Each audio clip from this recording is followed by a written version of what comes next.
Mengaji bersama menebar kebaikan.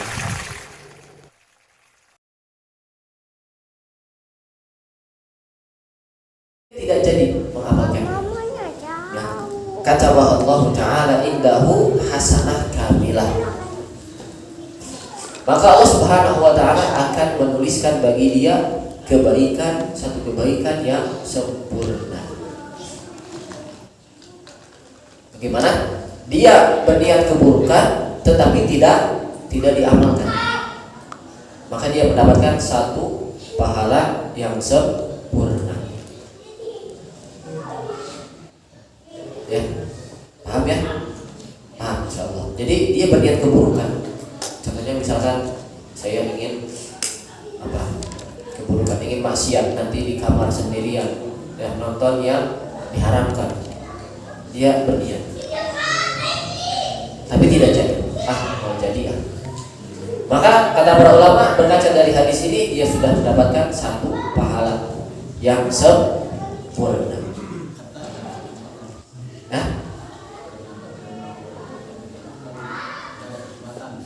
Ya, nanti kita akan sebutkan.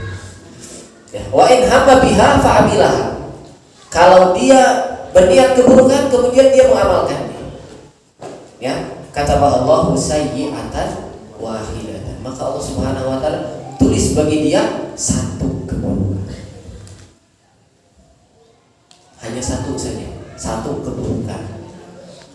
Ya, nukitat fi qalbihi nuqtatun sauda. Satu titik hitam di hatinya. Berarti dia juga mendapatkan satu dosa.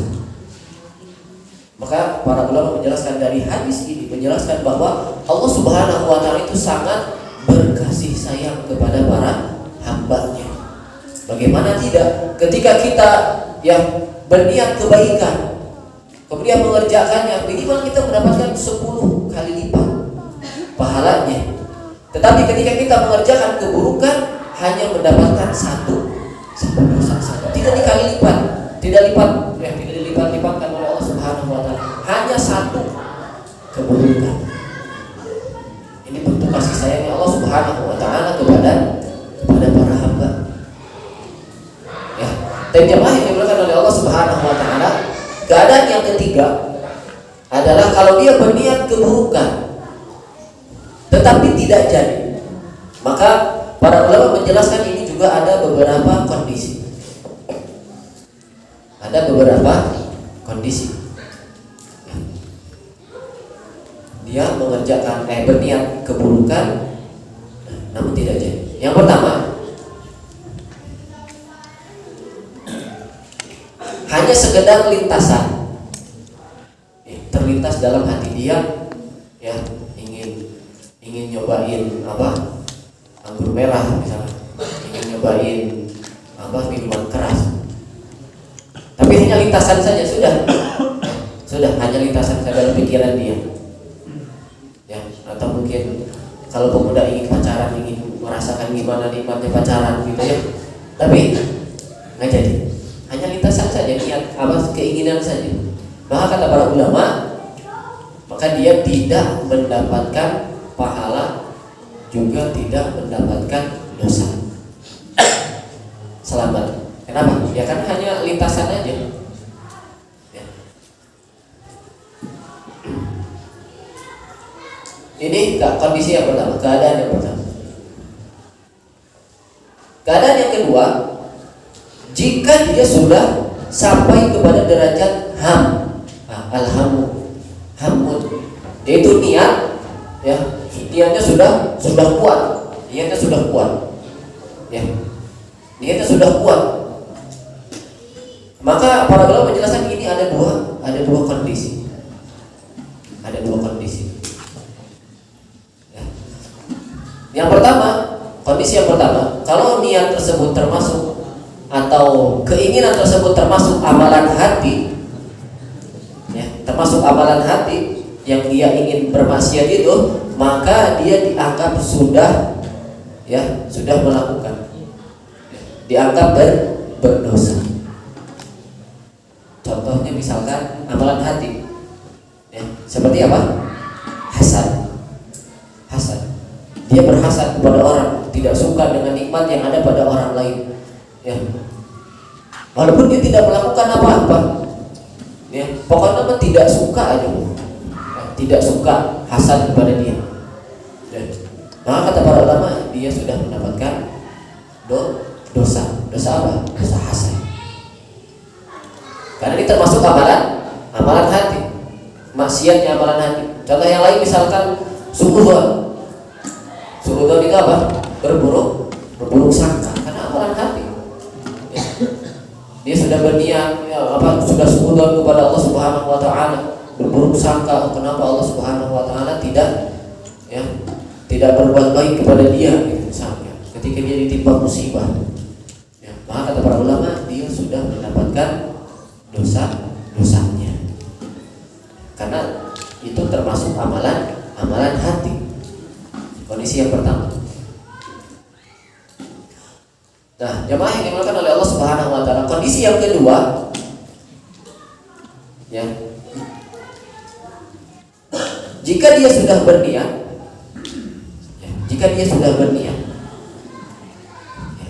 kemudian dia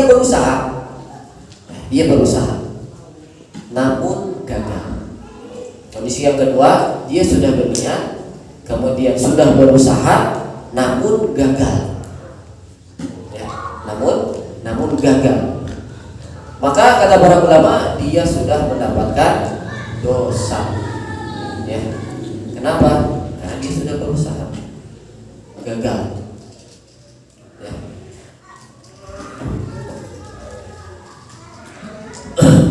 Dia sudah berusaha kemudian gagal, maka dia mendapatkan dosanya. Salah satu contohnya misalnya hadis Nabi SAW yang kemarin, ya, pada pertemuan yang telah lalu kita bahas, tidak taqal muslimani bisayfihima, ya, fal qatil wal maqtul finnar. Kata Nabi SAW, kalau dua orang muslim sudah bertikai, sudah menghunuskan pedangnya, sudah berperang, maka kata Nabi SAW, orang yang dibunuh dan orang yang membunuh, kedua-duanya masuk ke dalam neraka. Dua-duanya masuk neraka. Ya, maka para sahabat bertanya, ya, fama badul maqtul, ya Rasulullah, al-qatil nahnu na'rifu. Orang yang membunuh ya sudah jelas, kita tahu. Tapi kan ini dia dibunuh. Ya, bagaimana dia bisa masuk ke dalam neraka?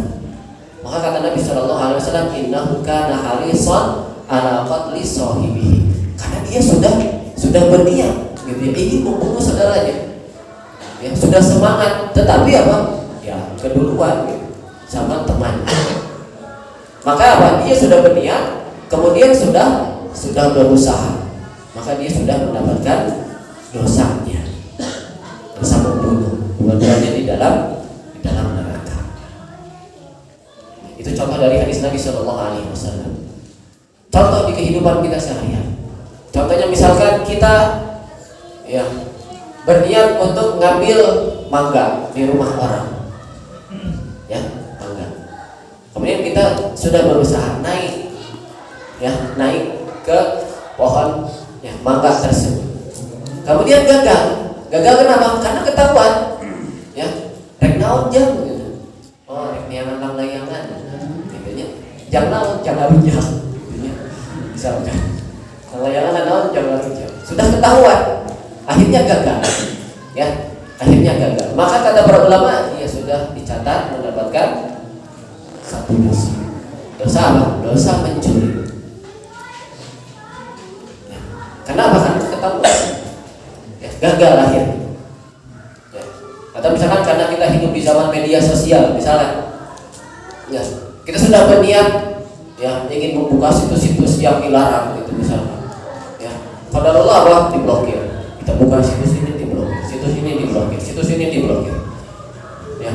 Atau mungkin ketika kita mau buka, tiba-tiba internet kita mati, habis kuotanya. Ya, maka dengan kaidah yang kedua ini, dia sudah mendapatkan dosa. Walaupun mungkin tengah jalan gagal. Ya.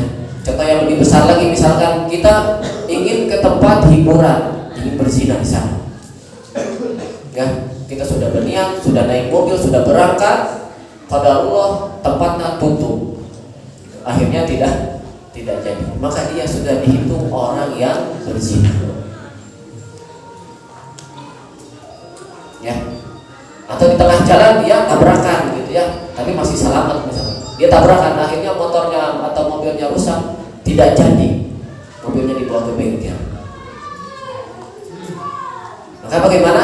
Dia sudah dicatat orang yang telah berzina. Maka kita harus hati-hati. Harus hati-hati memiliki keinginan dan berusaha. Harus hati-hati. Ya. Kondisi yang kedua, jika dia tidak berusaha. Kalau tadi kan berusaha, sudah niat tapi berusaha. Kalau yang kedua ada niat, ya, tidak berusaha dan dia meninggalkan amal tersebut. Ya, dia meninggalkan amal tersebut. Dia ada niat ingin ke tempat hiburan, tetapi dia tidak jadi, meninggalkan niat dia. Tapi apa? Maka ini ada dua kondisi. Kalau meninggalkan dia karena Allah, ya, karena Allah, dia ingin berniat apa? Pergi ke tempat hiburan, kemudian dia ingat kepada Allah Subhanahu wa taala. Ya Allah, ini kan haram, tidak boleh. Ya, dosa besar, akhirnya tidak jadi. Ingat Allah Subhanahu wa taala, akhirnya dia bertobat kepada Allah Subhanahu wa taala. Maka ini dihitung karena Allah. Maka dia mendapatkan satu pahala. Dia sudah berniat, tidak berusaha, jadi dia meninggalkan amal tersebut, tetapi meninggalkannya karena ingat Allah. Maka dia mendapatkan satu pahala. Ya. Yang kedua, kalau dia meninggalkannya bukan karena Allah, maka dia tidak mendapatkan pahala. Tidak mendapatkan pahala. Karena apa? Karena bukan karena Allah. Ya. Contohnya misalkan yang kemarin ya kita telah sebutkan, contohnya orang yang meninggalkan rokok. Dia tidak mau merokok. Ya, karena apa? Karena menurut dokter itu tidak baik. Yang kedua, karena memang rokok itu ya dia tidak suka. Gitu. Menurut kesehatan tidak baik, karena dia juga tidak suka. Maka kata para ulama, dapat pahala tidak? Tidak dapat pahala. Seseorang yang tidak minum minuman keras, memang karena dia tidak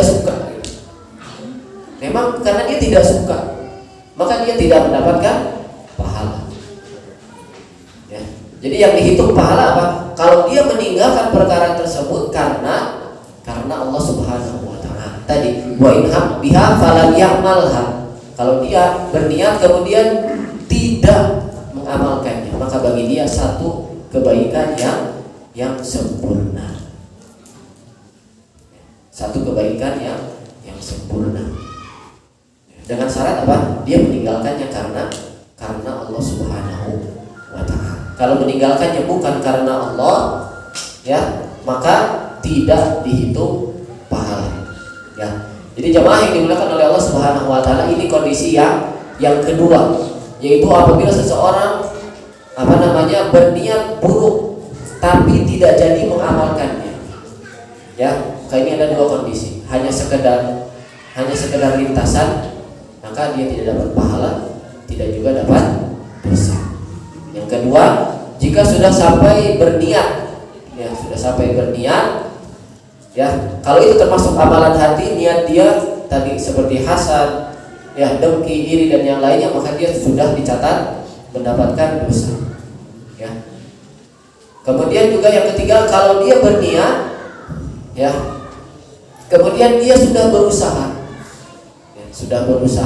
namun gagal, maka dia tetap dihitung sudah mendapatkan dosa.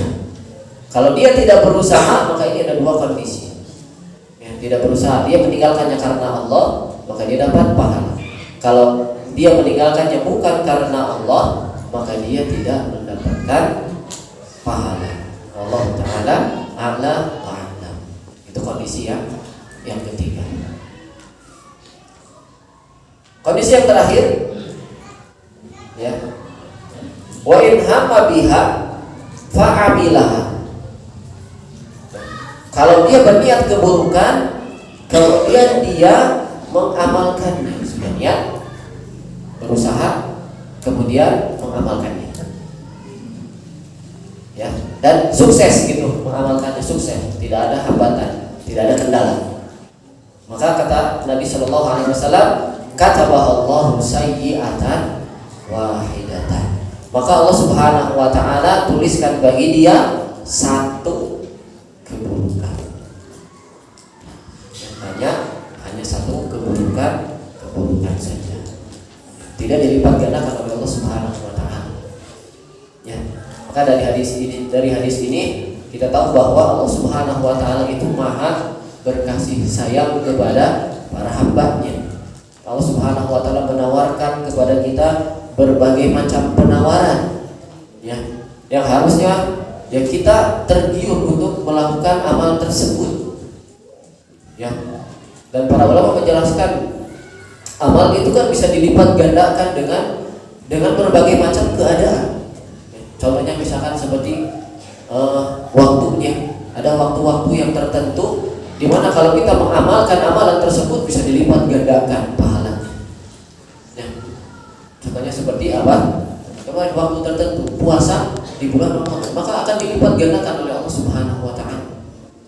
Ya, banyak sekali. Kemudian di zaman juga sama ya, zaman. Kemudian tempat, tadi seperti tempat. Kalau kita sholat di Masjidil Haram, maka akan dilipat gandakan pahalanya. Ya, dilipat gandakan. Ini apalagi kalau kita misalkan sebentar lagi akan menghadapi puasa Muharram, ya 10 hari terakhir. Puasa 10 hari pertama di bulan Dzulhijjah. Yang mana kata Nabi Shallallahu Alaihi Wasallam ini lebih baik daripada jihad di jalan Allah Subhanahu Wa Taala. Ya. Jadi kalau di bulan Ramadan 10 hari terakhir malam, ya, ini malam-malam yang paling utama. Kalau di bulan Dzulhijjah yaitu siang hari, dan siang harinya yang lebih utama. Ini waktu dan zaman yang dilipat gandakan kalau kita beramal di sana.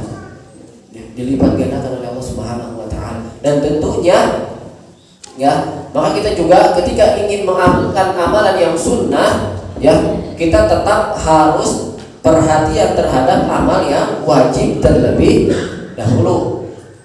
Ya. Terlebih dahulu, jangan sampai kita mendahulukan yang sunnah tetapi yang wajib kita tinggalkan. Dan ini banyak. Contohnya seperti kemarin di bulan Ramadan ini sudah terjadi dan kita sudah melihat sendiri betapa banyak orang yang lebih mendahulukan salat tarawih dibandingkan dengan salat isya. Gitu ya. Padahal Nabi Shallallahu Alaihi Wasallam mengatakan, "Wa ma yataqarrabu ilayya 'abdi bi syai'in ahabba ilayya mimma aftaratuhu 'alaihi." Ya. Dan tidaklah hambaku mendekatkan dirinya kepadaku dengan amalan yang lebih aku cintai dibandingkan dengan amalan yang telah aku wajibkan kepada dia. Ya, ingat ya, 2 rakaat sebelum subuh itu lebih baik daripada dunia dan seisinya. Apalagi sholat subuh. Sholat subuhnya tentu lebih utama. Walaupun mungkin tidak disebutkan oleh Nabi Shallallahu Alaihi Wasallam, barang siapa yang sholat subuh 2 rakaat jamaah maka dia akan mendapatkan pahala sekian dan sekian. Tidak dituliskan, tidak disebutkan oleh Nabi Shallallahu Alaihi Wasallam. Tetapi tetap harus kita yakini bahwa amalan yang wajib pahalanya lebih besar dibandingkan dengan pahala sunnah. Ya, dibandingkan dengan pahala sunnah. Ya, Allah Ta'ala alam. Ini yang bisa Anda sampaikan pada kesempatan kali ini. Mudah-mudahan ya yang sedikit ini memberikan manfaat khususnya bagi Anda pribadi dan umumnya bagi kita semua, dan mudah-mudahan kita termasuk kepada orang-orang yang senantiasa istiqomah dalam beramal. Mau itu tidak jadi beramal, mau tetap beramal, maka kita tetap ya berusaha untuk beramal sehingga kita mengharapkan pahala dari Allah Subhanahu Wa Taala. Ya, naktafi bihadzal qadar wa nakhtatim bi du'a'i kafaratul majlis. Subhanakallahumma wa bihamdika asyhadu an la ilaha illa anta astaghfiruka wa wa atubu ilaik wa akhiru da'wana alhamdulillahi rabbil alamin. Assalamualaikum warahmatullahi wabarakatuh.